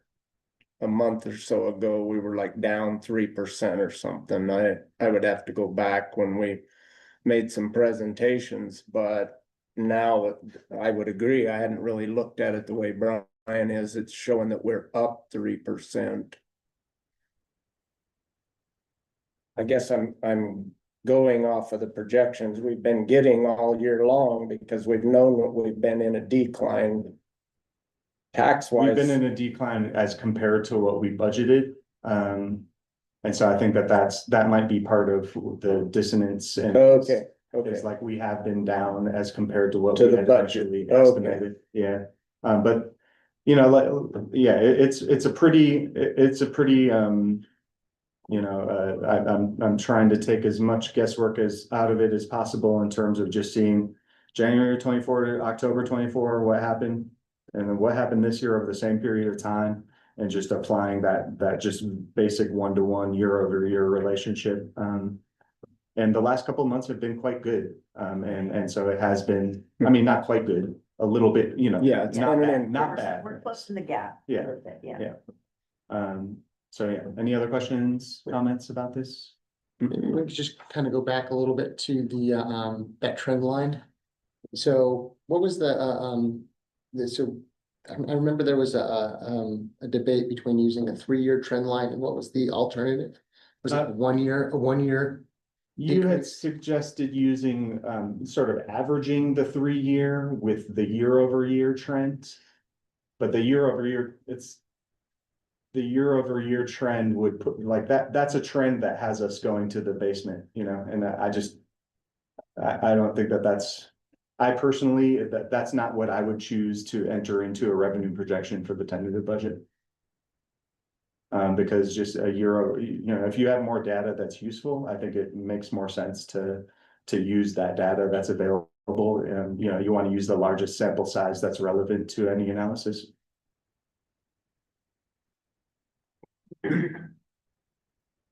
So just with that logic, so the trend has changed. We're on an upslope then? I think what I was talking about in particular was TRT. So what we had talked about. Yeah, I was in the TRT. I'm just looking for the entire. Okay. The entire bottom line. I hadn't yet offered an analysis like that for the total bottom line, because we budget these based on each individual tax types. And so the scale and volume of TRT as it relates to this total bottom line is considerable. Yeah.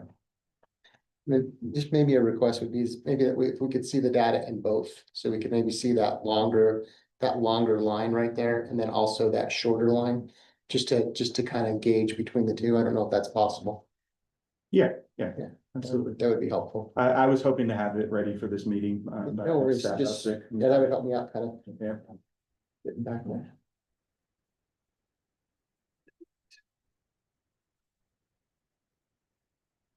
All right, any other questions or comments now? And yeah, this will include all the extra visuals and data, once attached to the tentative budget. Yeah. All right. And then on to the last, topic of conversation is the tentative budget as it's currently presented. Boy, that's small. So, this is a pretty, I've done a lot of work to make this the most presentable budget that we've seen for Grand County by far, in terms of like sort of cleaning up a lot of debt accounts that haven't been used in years, that were just making the thing really unwieldy and hard to look at, and quite frankly confusing. I'm including these note lines when applicable, to just provide as much transparency and background detail into these lines as much as possible.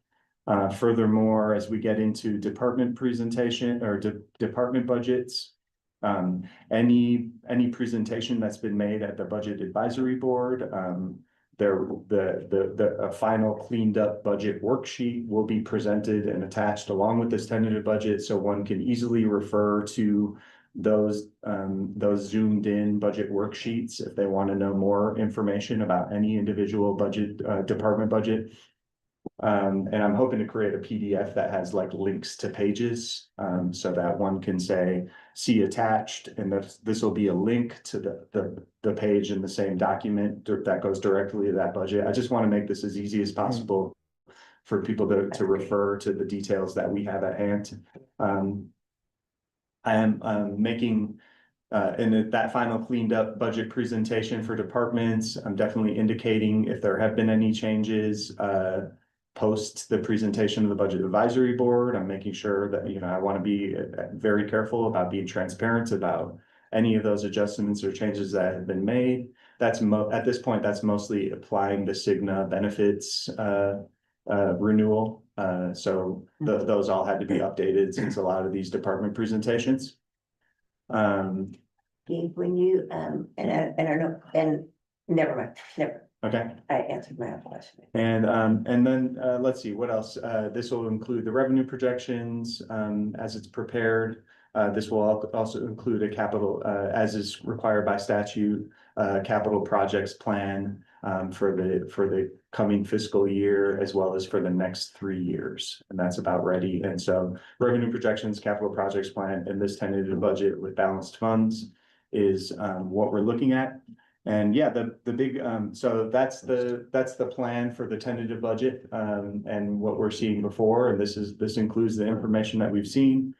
And the big takeaway that I'll point out is that, in line 103890, contribution from the general fund surplus, which is the amount that we would estimate to draw from the fund balance in order to balance the general fund budget. Currently stands, this 2025 estimated end of year amendment is at a draw of $2.1 million to balance the budget. And the current tentative budget as it stands would require a draw of $740,000 from the fund balance in order to balance the general fund, which ultimately that's the big, that's the big wrestling match. Ultimately, all across all other funds, those are restricted funds. They're largely self-sustaining. And so when we're talking about the balancing the budget, we're talking about the general funds largely. Not that we don't have oversight and attention to all lines in this budget, but really general fund is where the rubber meets the road. I have a couple of thoughts. Sure. I would really like our projections laid out well for the. I don't think the Budget Advisory Board is a place to get down in the weeds here. There's gonna have to be some decisions made by the commission regarding, I think you said 2.1 million that we're gonna need to put in for this budget. And then the other number of 740,000 for 2025. And then 2026. Right. 26, right? 2026, yeah. but the 740,000 was to balance 2025 at the end of the year, correct? No, 2026, that's the, in the tentative, that's the tentative. One balance 25. Okay, my bad. So, Yeah, it's- all right, I see the difference there. But anyway, if we can get as good a projections as possible at different, I know Brian's looking at a little different line than you are. For me, I just want to have as accurate as we can get at the end of the year. And then I really feel like it would be good if you could recommend what it would take to balance the budget for next year Okay, without a draw, is what I'm saying. How do we get to a balanced budget? And then my third point is when we look at, well, kind of losing my thought here. that's okay. Take your time. When we look at the overspend that we typically do, I'd like to know how we related this year. Yeah. Okay, So what I was planning on doing, Brian's like, actually, yeah. finish your thought first. yeah, I don't know where that is really, I know we budgeted because we typically underspend, Right. but yet I feel like we're overspending. And so when we budget for 2026, do we need to be more conservative in our estimation there? And I'm not into the weeds as much as Brian or maybe Trish is, but I want a very clear understanding of how we either hit our target or we missed it, or in which direction and by how much. Yeah, and I'll provide that update to that sort of like, last 5 years. What we budgeted and where we ended up, but also what's particularly important as we're staring at this 2.2, Yeah. it's more like 2.2. Is what caused that, and what were all the one-time expenses that were included in this year's budget, and how did that sort of skew the process? I will say, I'll offer my frank assessment. There was a lot of. Yeah, I noticed as I was entering in this column here, which is ultimately will be the end of year amendment. I think we need to establish some guidelines and frameworks for guiding departments in their spending habits. There's just a lot of overspent budget lines. Okay, and then also in relation to that is, I've talked multiple times, every department kind of does their own thing on vehicles, not totally as much on vehicles, but on copy machines, on telephone plans. And I think that at some point, the county's got to get, a countywide phone plan. I know that any one of us can go down and get a $35 phone plan. Now, I think my compensation is 90. I don't remember what it is. That's based on reimbursement, and that's, I would say, a very outdated, Well, and that's what I'm saying is we've kind of got to look at this holistic package, and we're being forced to by the economics that we're in more than we were after the COVID, when we were hit with all kinds of COVID money that the county received, and on top of that, we had pretty high ERT numbers and everything, but we're not in that position now. We're being forced to look at some things, I think, more tightly. So I think we have to be prepared up here. I don't think it's a budget advisory board's job to go through those, but we have to start Yeah, looking at ways that we are not putting money in there. And the last thing I would like to point out or have for a discussion for the commission is our capital improvement fund or whatever. Where are we replenishing that? I mean, we pulled it out for the airport, we pulled it out for some of these projects here and there and here. But aren't we're we not. putting anything in? And if we aren't, how are we gonna do it? I mean, I think that, and I'm not asking you, Gabe, to Yeah. say, how are we gonna do it? I want that discussion to happen up here. What are we? And what's the trend of that balance if we do nothing, right? Without more revenue, it looks like an awfully Yeah. hard, Yeah. nut to crack. Well, but what is the trend? Cause I honestly don't know. When do you see that fund being depleted? If we do nothing. Yeah, I think I'm glad you brought that up, because Gabe and I have talked a little bit about that, and I'm sure it's probably easy to figure it out. We're now down to 8 million-ish. I mean, it's pretty easy to see if we don't turn the bus around, it's not gonna be very long before it's gone. And I'm not And- putting the pressure no. on you to solve that. No, No. I take it that you wanna know what I think, and I'm But happy, yeah, I'll be happy to. The county commission, this is the first year that I remember just spending and hearing, is this within budget? And it wasn't. And so I hope that going into next year, we're always gonna have issues that come up, right? HVAC, fire suppression systems that we just have to fix, right? But I hope that, and I know Brian, you did a really good job of, every department came in and said, what do you need this year? Right? That we hopefully can outline those needs and they're within the budget, and we don't just keep overspending our budget, because we gotta tighten our belts. We just have to. And I think we all know that. It's an elephant standing on my chest. And yeah, for next Wednesday's workshop, there will be fund balance updates. There will be some trend analysis by department, general fund department, that shows, the last couple of years where the budget's gone, what are the trends there? What's the proportion of each department's budget that was in salaries and benefits? Because obviously that's a big part of this conversation, is 3/4 of this budget is salary and benefits. So if we're talking about cutting outside of that, where are we going? That's a tricky thing. Yeah. The whole thing, it's not easy. Yeah. And then, quick question, so you and me talked the other day, I just wanted to make sure it was in the revenue side. Cause I told you that the CCJJ did throw Yeah, another $100,000 again to fund that pretrial services, so they're gonna do continued funding for at least. That's fantastic. Good to know. So that will be coming for you guys as well, because we have to just amend the grant, basically, we want to keep it going, though, give us Yeah. another $100,000. That's great. yeah, and it is important, 740, I wish it was a better number,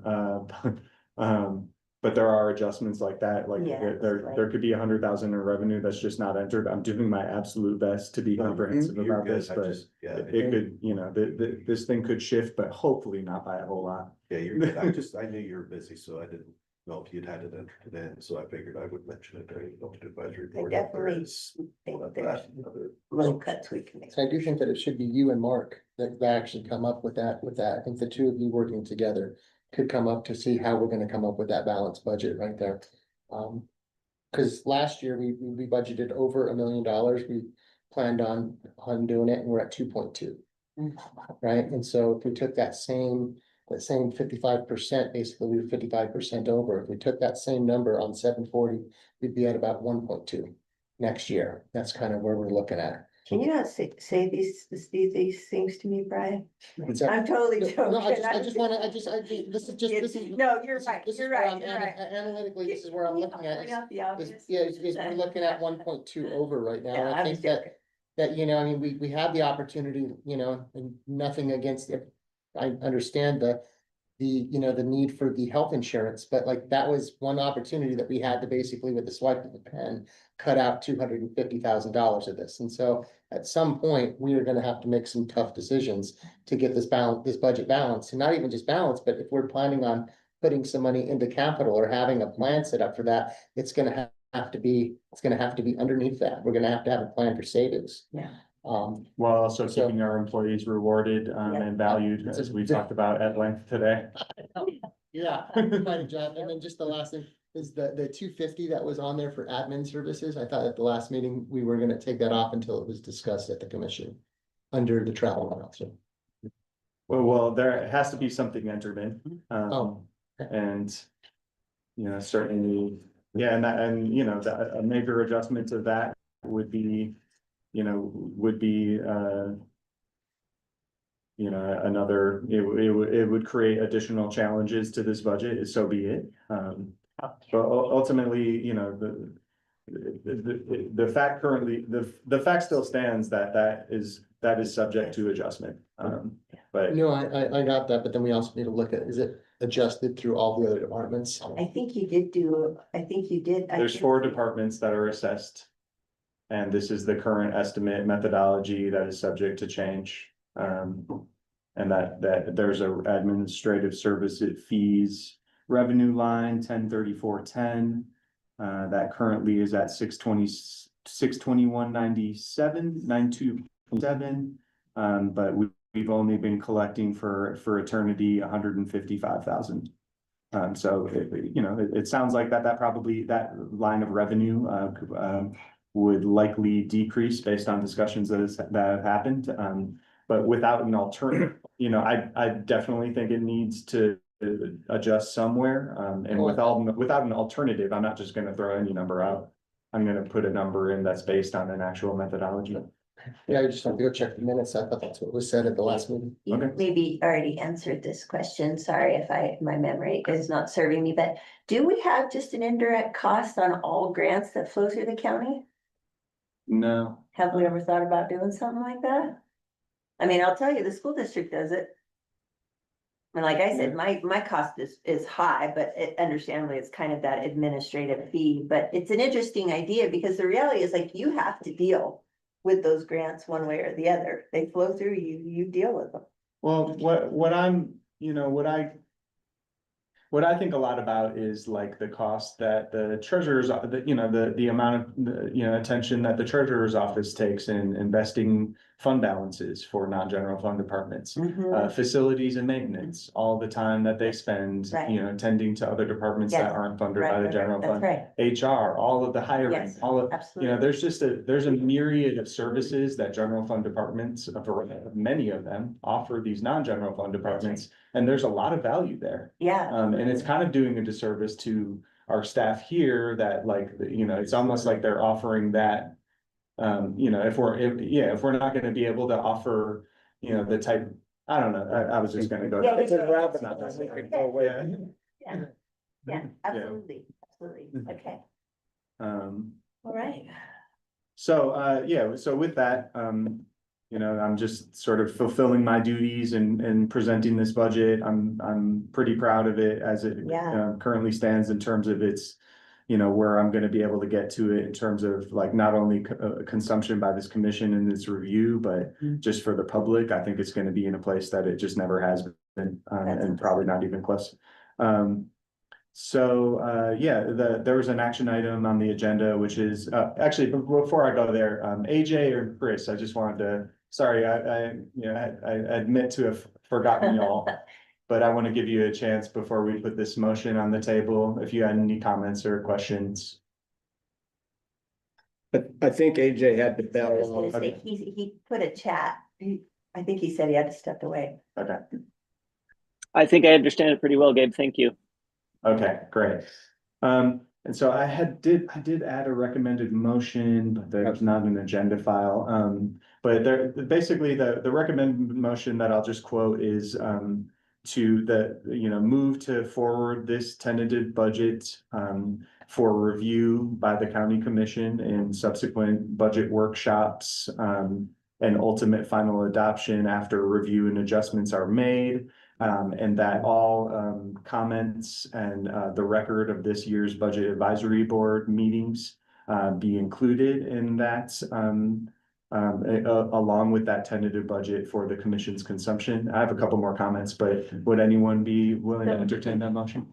In a second, by Winfield. And so on that note, I did mention, along with this tentative budget, also, I'll include, we have the compiled formal comments from the budget advisory board lined out from each meeting.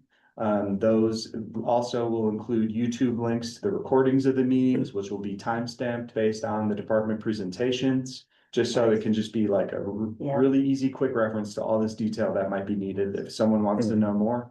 And I think it makes sense, like Jenny Beth's been doing such a good job of detailed, really detailed minutes, that I think it also doesn't hurt to include the record of the minutes as well, along with the. I agree. Summary, yeah. And so I just want to make, I want to make sure we're taking steps towards, using the value of this process. This is, we've all spent a lot of time sitting in this room on Friday mornings, and I want to make sure we're getting the most out of it. I really, thank you. I wish I had done this sooner in my tenure as a commissioner, and I've really enjoyed, I don't know if I'd use the word enjoy, but it's been enlightening. And I appreciate the efficiency and how well it's moved. To both of you, thank you. Right. Well, we have a motion on the table by Hadeen, a second by Winfield. All those voting in favor, raise your hand or say aye. Aye. I just got Aye. back. I don't know what I'd be voting for, so I'll abstain. All right, and with Throgmorton abstaining, AJ, did you have any general, before we close, did you have any general comments or suggestions at this point?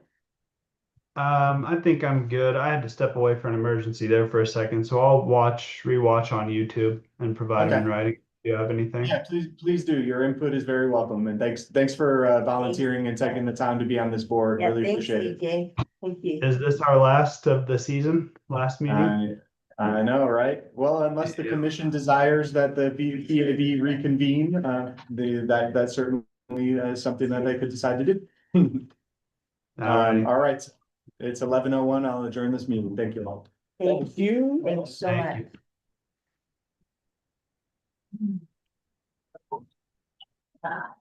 See, does the YouTube on that? I close those names.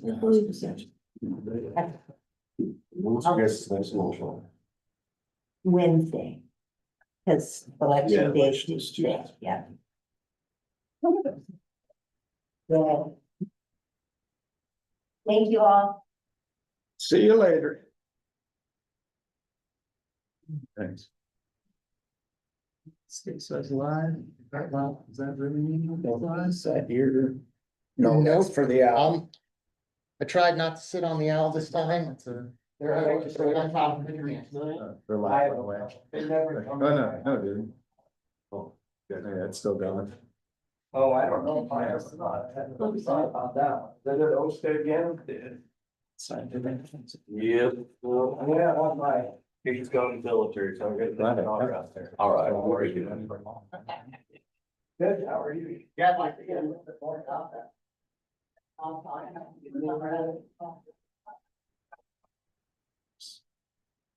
Yes.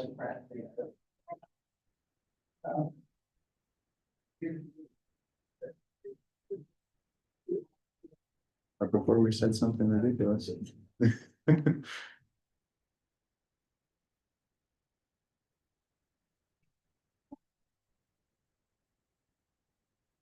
That's good. Yeah, I do too. The figures become bigger and good, we'll see, yeah. All right, so. Let's see.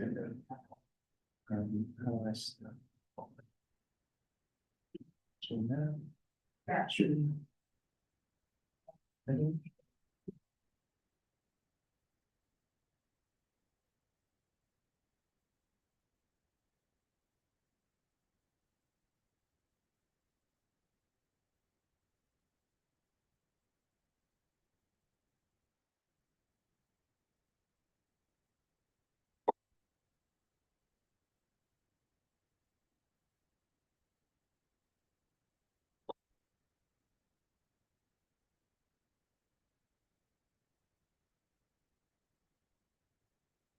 Just end. Not just end the thing. I don't want to delete it.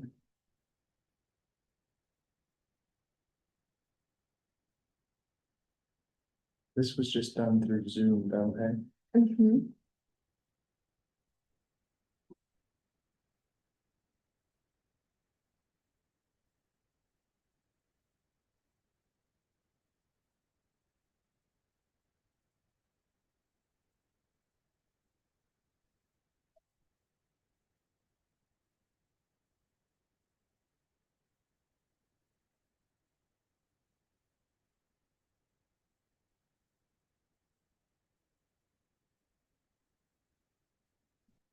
Oh.